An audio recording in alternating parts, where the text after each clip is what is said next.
j'espère que ça va bien. Aujourd'hui, j'ai plusieurs nouvelles pour vous. Je vais vous parler de Philippe Bond, également de Culture Laval, par la suite de Chevreuil à Longueuil pour terminer sur un employé qui va être peut-être engagé par la Ville de Montréal pour une fonction qui crée la controverse. Et toi, Ahmed, de quoi vas-tu parler aujourd'hui? Aujourd'hui, on continue notre survol des meilleurs athlètes de l'histoire du Québec. Et aujourd'hui, on parle de Michael Kingsbury. Ne manquez pas tout cela après la pause.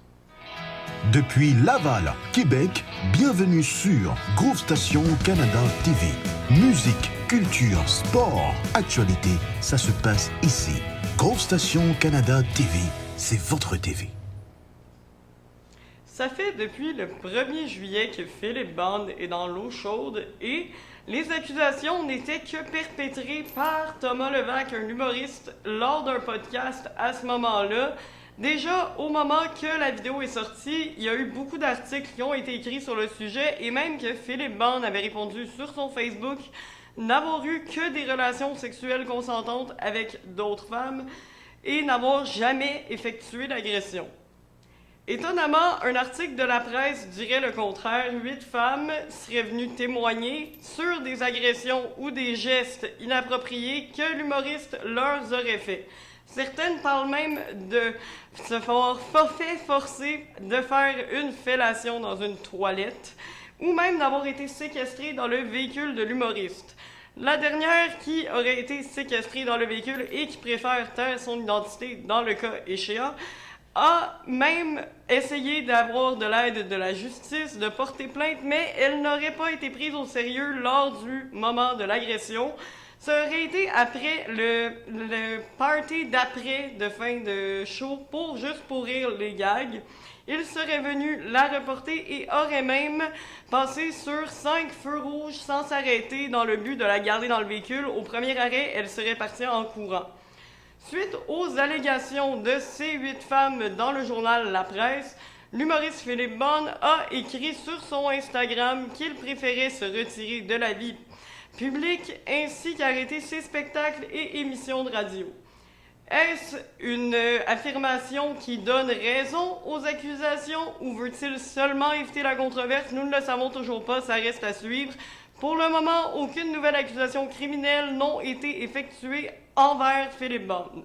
Culture Laval et le Conseil des arts du Québec ont décidé de faire un concours qui donne 200 000 $ de financement à plusieurs artistes de Laval et organismes. Et les grands gagnants sont Louis Fortin, Véronique Grondine, François Lalonde, Vladimir Laurard, Élie Marchand, Claude Sanson, la rencontre Théâtre Ado, également la Société des arts visuels de Laval, le Théâtre Incliné ainsi que le Théâtre Omnivore. On leur souhaite félicitations.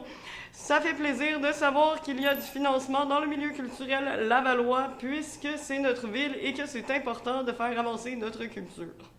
Troisième nouvelle, la ville de Longueuil a un problème de chevreuil. Semble-t-il, selon le ministère de la Faune et de la Forêt, qu'il y aurait 2 fois plus de chevreuils que l'année dernière lors du dernier décompte du nombre de chevreuils. Ça ferait 108 chevreuils dans le parc à Longueuil. En fait, la solution proposée par la ville, c'est quoi? C'est de la chasse sans arme à feu. Vous allez peut-être être surpris, mais la mairesse de Longueuil croit que ramener des arbalètes et des arcs sont la meilleure solution pour faire baisser la population de chevreuils. C'est une histoire qui reste à suivre parce que plusieurs plaintes avaient été faites à l'encontre de ces solutions, pour le moins un peu barbares, mais elle va toujours plus loin dans sa décision d'essayer d'éradiquer le surplus de chevreuils dans sa municipalité. La ville de Montréal a décidé de régler son problème d'itinérants et de campement d'itinérants en engageant peut-être un employé pour 67 000 $ dans le but de les faire quitter les lieux, ranger leur campement et ensuite les envoyer à des intervenants. Malheureusement, une intervenante, Annie Archambault, s'est exprimée dans le journal Métro et en fait, elle dit que c'est pas une solution parce que la ville ne propose aucune solution de logement pour les itinérants ni même de solution pour les réadapter réellement à la société et que donc les déplacer et les mettre dans les mains de des intervenants n'est pas la solution puisque même les intervenants n'ont pas les outils pour réussir à bien s'occuper de ces individus et les mettre dans une situation décente pour eux. Donc, est-ce que la Ville va aller de l'avant avec cette solution d'employer à 67 000 $ dans le but de faire quitter les itinérants? La dernière fois, c'est la Sûreté du Québec qui s'en avait chargé. Qu'est-ce que la meilleure solution? Ça reste à suivre. La mairesse ne s'est pas vraiment exprimée sur le retour que l'intervenante a fait dans le journal. Donc, c'est à la fin de ma partie actualité du bulletin du midi. Et maintenant, c'est à Ahmed de vous parler dans la section sport. Merci beaucoup, Gab. Donc, bienvenue à cette section sport. On continue notre survol des meilleurs athlètes québécois de l'histoire. Et aujourd'hui, on se dirige vers un Olympien, un GOAT de sa discipline, le greatest of all time, skieur acrobatique depuis les 5 dernières années, Michael Kingsbury. Donc, Michael Kingsbury est né le 24 juillet 1992 à Sainte-Agathe-des-Monts. Et très rapidement, dans sa jeunesse, il est devenu il a pu saisir son potentiel très rapidement. On sait qu'il a gagné son première victoire en Coupe du Monde quand il avait seulement 18 ans.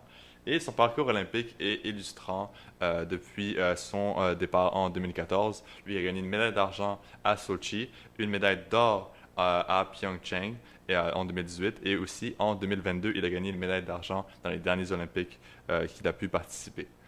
Son palmarès est aussi incroyable en compétition internationale. Lui qui est 6 fois champion du monde, a obtenu 21 globes de cristal et a obtenu 74 victoires en Coupe du Monde, dont 104 podiums. Tout cela, c'est des records mondiaux. Il a aussi obtenu le trophée Maurice, donné à l'athlète national masculin de l'année au Québec à 3 reprises. Et il a aussi une inspiration pour tous les jeunes parce que quelque chose qui manque beaucoup chez beaucoup de personnes, dont 99% des gens, c'est la constance. Vraiment être capable de pouvoir être à son pic pendant plusieurs années. Et comment réaliser cela? Ben, c'est avoir de la confiance en soi. Et Michael Kingsbury, lui, il en a en tas. Et vraiment, quand le target est dans ton bac depuis que tu as 17 ans, c'est beaucoup de pression sur tes épaules, mais Michael Kingsbury, il mange la pression pour déjeuner. Pour lui, ça n'est pas un impact. Lui qui s'est déclaré le king du ski au Québec et dans le monde, et avec bon escient.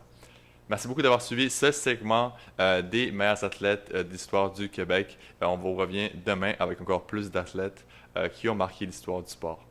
Et merci beaucoup d'avoir suivi ce bulletin du midi. C'était Mohamed et Gab pour le bulletin. N'hésitez pas à aller dans la description de cette vidéo pour obtenir le reste de nos vidéos dans les dernières semaines. N'hésitez pas à laisser un j'aime sur cette vidéo si vous avez apprécié, à partager avec tous vos amis et vous abonner si ce n'est pas déjà fait.